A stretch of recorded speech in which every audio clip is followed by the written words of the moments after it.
Right, you lot, and this week the whole country has lost its mind over Gareth Southgate's England squad. People hate the fact that he persists with players who, 4 years ago might have been great for him, but nowadays are about as useful as an ice cube on the equator.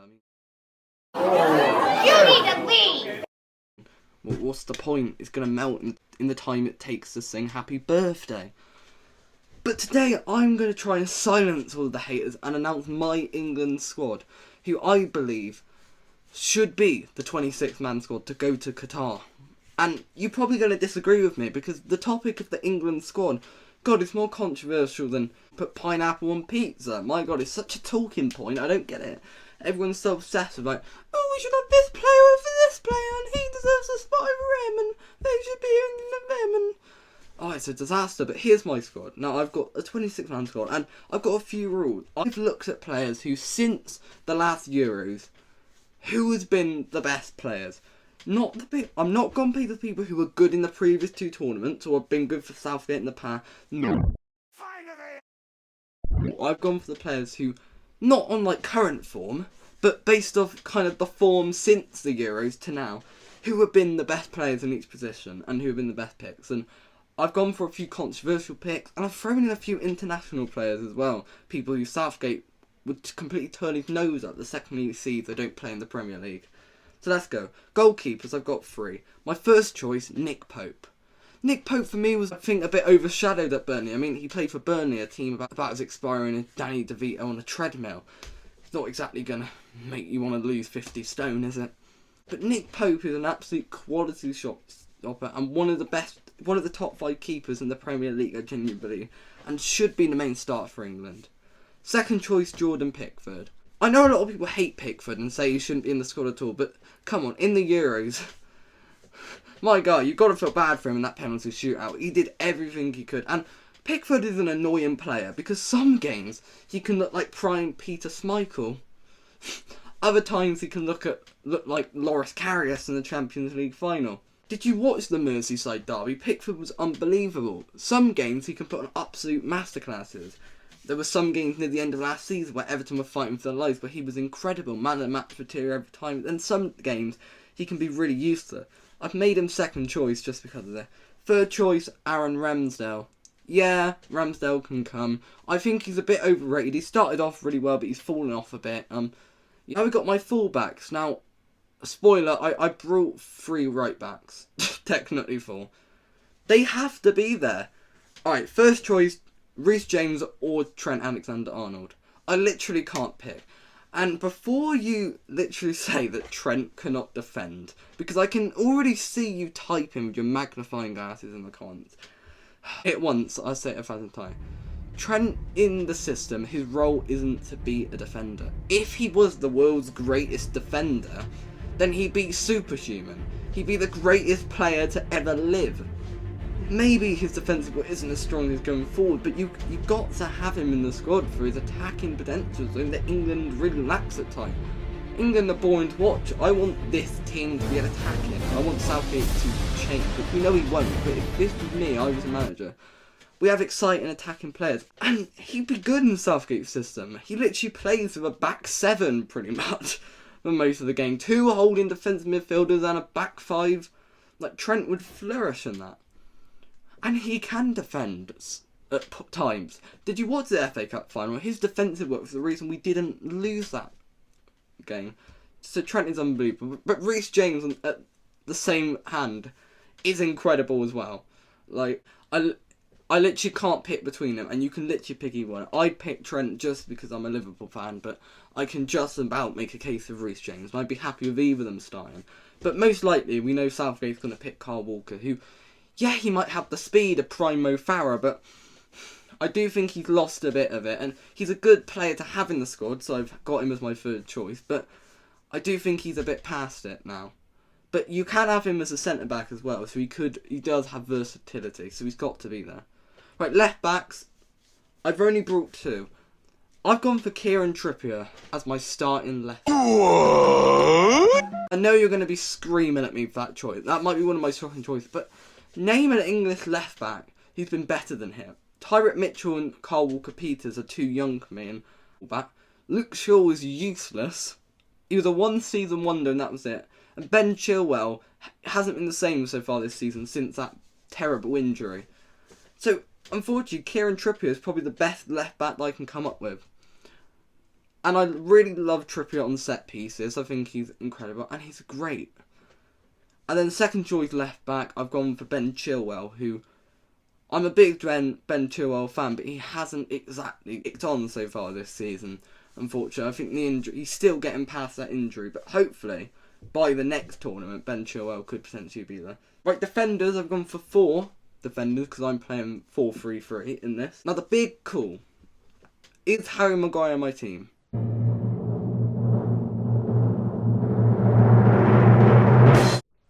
I mean, obviously not. Because, yes, Harry Maguire's never let England down. Yes, he was unbelievable in the Euros, but since then he's waddled around the pitch like bloody Pingu and has overseen his team lose 9-0 and 7-1 on aggregate to his 2 biggest rival. He's led the team to getting bashed 4-0 by Brentford, 4-1 by Watford. He's useless. And I don't care if he flourishes in the Southgate system. He is not coming in my World Cup squad. So my starting 2, I've gone for John Stones and Tomori. I can't believe it took this long for Tomori to get into the team. He's the only British defender who's won a league title within. He won a Milan. Has Harry Maguire won any league titles? No, he hasn't. I don't think Ben White's won any titles with Brighton or Arsenal. Eric Dyer definitely hasn't seen any titles. He's done what no other English other defenders done and actually won something. I've also brought Ben White because I feel like if I didn't, people would go mental.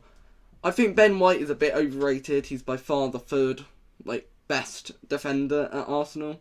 Like Gabriel and Salah are so much better than him, but he's decent. He can be there. And then I brought Eric Dyer. I know you're gonna laugh at that, but Eric Dyer has actually been really good for Tottenham. And I want to give a shout out to a couple of defenders though who I couldn't pick. Mark Gay obviously has been really good, but I just about couldn't bring him. I wanted to bring him, but I couldn't bring 5 defenders. That's ludicrous. Now midfielders. Now I've only gone for 5 midfielders because you'll see why. Because I've got the likes of Foden and Saka and Grealish you can put in midfield if you need, but 5 traditional midfielders because I've separated midfielders and wingers. You'll see in a minute. First choice, Jude Bellingham. Jude Bellingham is the 2nd name on the team sheet after Harry Kane to me. At 19 years old, he shows more composure and maturity than most football players. It's unbelievable. This guy is going to be a generational talent, and I'm really hoping he comes to Liverpool next summer because this guy is going to be our player of the tournament. And if Southgate does not start this guy against Iran, I'm going to be mental. You wouldn't like me when I'm angry. But he needs to be in an attacking team. I don't want him to be in a back 5 with 2 holding midfielder. We need to find a place for him to play, and Southgate needs to start Bellingham in an attacking position. He's going to be amazing. I just already think the link-up play between Trent or Reece James, Bellingham, and the right-sided winger I've got is going to be unreal. If Jude Bellingham doesn't start, it's actually a joke. Southgate does have favourites. You cannot tell that Calvin Phillips is better than Jude Bellingham. Talking of Calvin Phillips, I've actually dropped him. A, he's a bench warmer, and 2, he was actually really bad for Leeds last season. He was injured most of it, and people were like, oh, Calvin Phillips is such a massive loss. He wasn't actually that good last season, guys. Second midfielder, Declan Rice. I mean, obviously, he's like the 3rd name on the team sheet for me. Brilliant player, carrying the West Ham team. He's got to be there. My next pick, James Maddison. I think James Maddison deserves to start in midfield for England. This guy has carried Leicester for 3 years. How he's not in this team is a joke.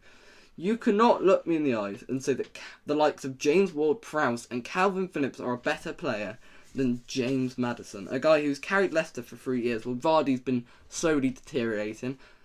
Harvey Barnes has been about as inconsistent as Deji's boxing, and Patson Daka and Iheanacho has been massive flops.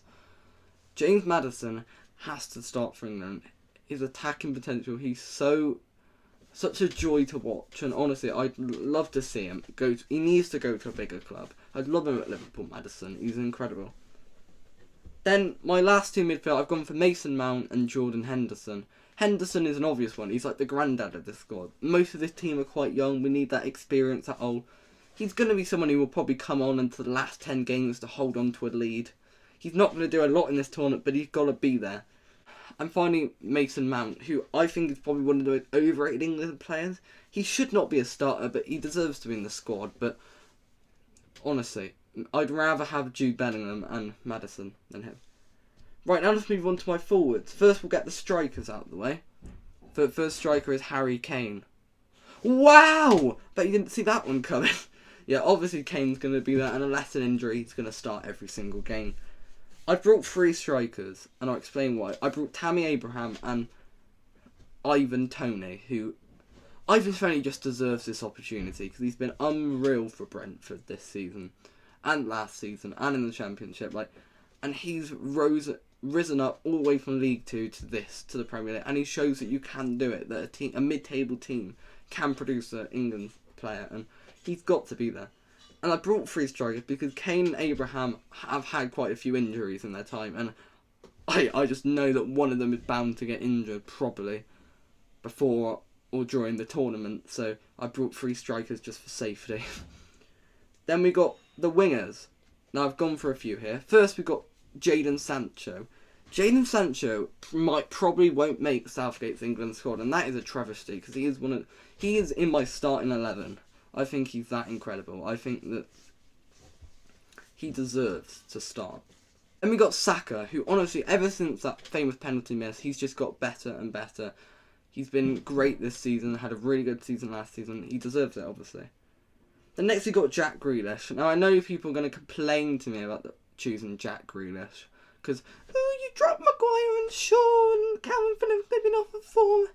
I don't think Grealish is used to his best ability in Pep's system, and I think in this Southgate system he'd be great to bring on in extra time. I'm not got him in the starter, but he's someone you can bring off the bench with 10 minutes to go, who can go out there, make things happen, get a set piece, at dead game, get free kicks, get corners.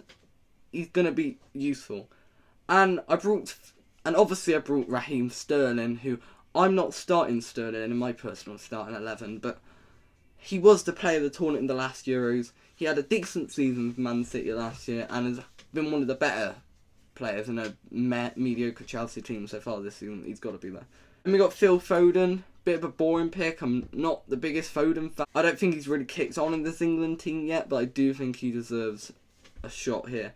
And then my final player is a bit of an oddball. Someone who Southgate never in a million years is going to go for. But I brought Marcus Edwards. Now, if you don't know who this is, you'll be like, who the bloody hell is that? This guy's a Sporting right winger who's been unbelievable for Sporting. He recently scored a brace against Tottenham in the Champions League. That's how I was first introduced to him. And I was researching this guy, and my God, if this guy was in the Premier League, if he played for Arsenal or Tottenham, he'd be one of the top players, honestly. He's a better player than Jack Grealish, a better player than Phil Foden currently, a better player than Saka probably. I think he deserves to be there. That is my squad. Now you're going to disagree. Now my starting 11. Let's try and do this. So in goal I've got Nick Pope. At right back, Trent Alexander-Arnold. At left back, Kieran Trippier. My centre back partnership, Tomori and John Stones. Going into midfield, I've got Declan Rice as a holding midfielder with James Maddison and Jude Bellingham either side. Then up front, I've got Kane as striker, Sancho as the left winger, and Marcus Edwards as my right winger. You could have Saka in there. You could potentially put Sterling in the right side. You could have Reece James at right back, or Kyle Walker, any of the 3. I wouldn't mind maybe putting a Foden or a Saka in midfield over Maddison. There's a lot you can do with this team, but for God's sake, Jude Bellingham has to start. So that is my England squad. Now, if you disagree, and if there's anyone I've left out or forgotten, or any international players that you think deserve a shot, make sure to let me know, because I'm not the bloody... I don't know it all. So yeah, thank you lot for watching.